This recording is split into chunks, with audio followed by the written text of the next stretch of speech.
साफ साफ मन को समझाता है कि तू किस गुमान में, किस घमंड में, किस रूप पर इतराता है, किस धन पर तुम घमंड करता है।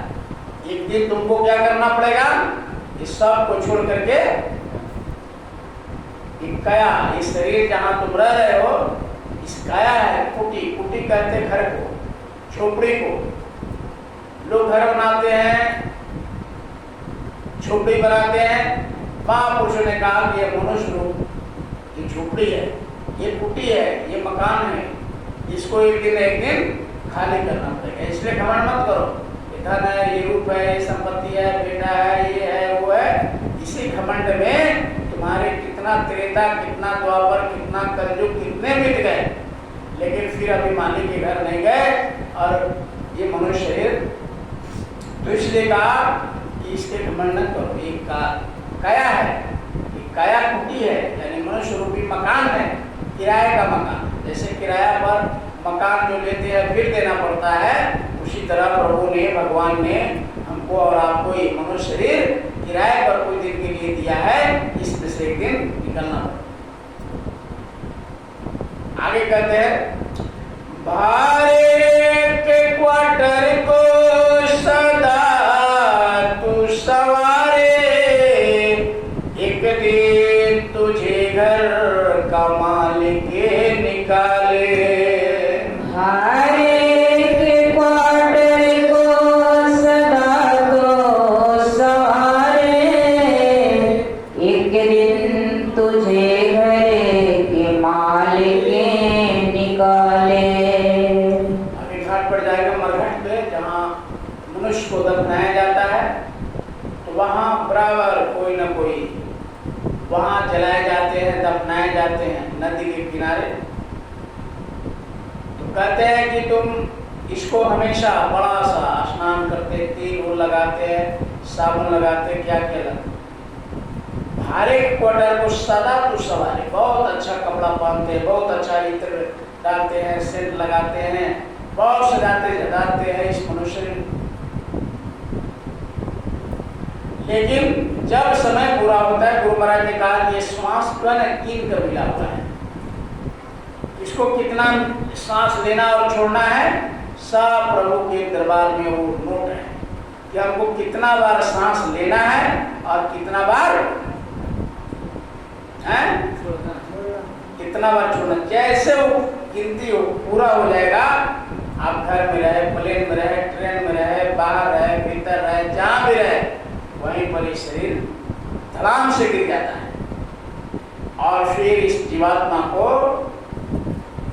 धर्मराय के दरबार में पेश किया जाता है।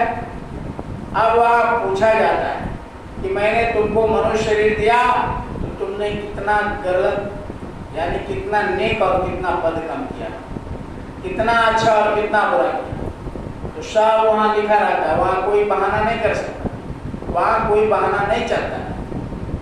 सब आपके जैसे बच्चे 5 वर्ष के होते हैं तो दाहिने कांधे पर और बाएं कांधे पर एक देवता को बैठा दिया जाता है कि हम जितना करते हैं अच्छा बुरा सब नोट करते चला जाता है।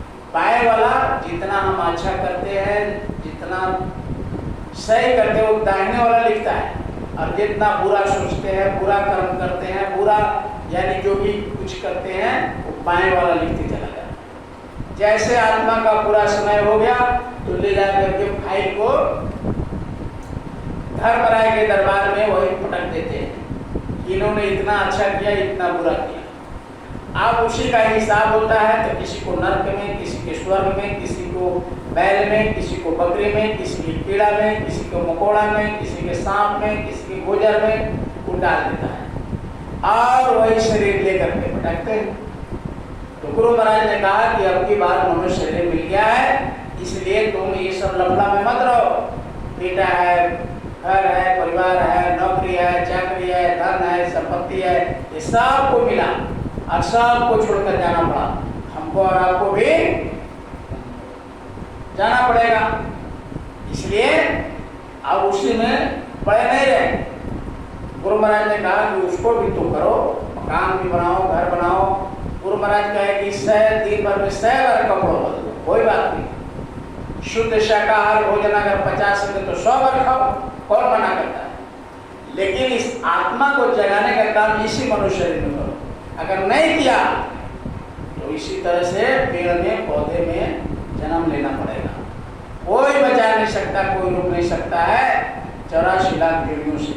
इसलिए कहा कि हमके अदालत में जब तुम चढ़ोगे,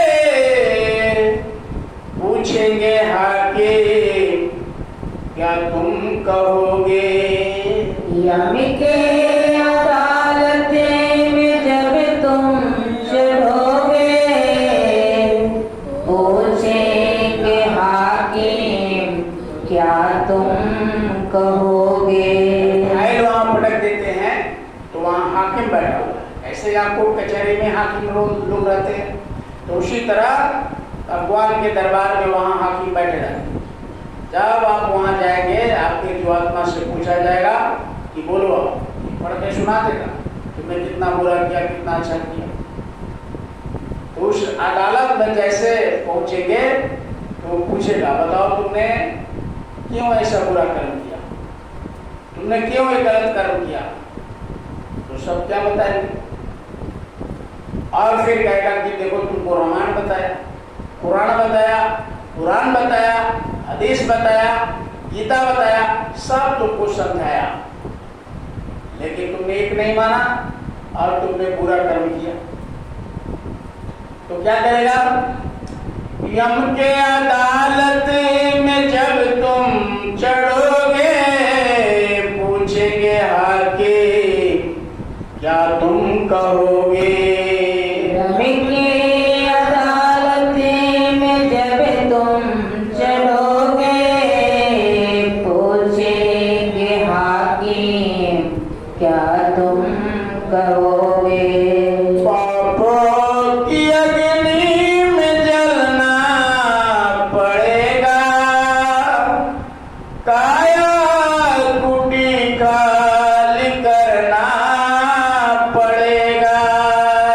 पापों की अग्नि में जलना पड़ेगा, काया कुटी खाली करना पड़ेगा।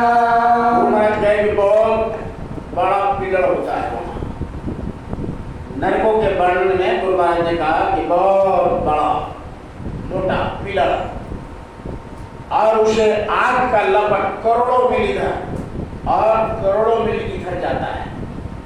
उसी में जीवात्मा को सीखा जाता है, जलाया जाता है, तड़पाया जाता है।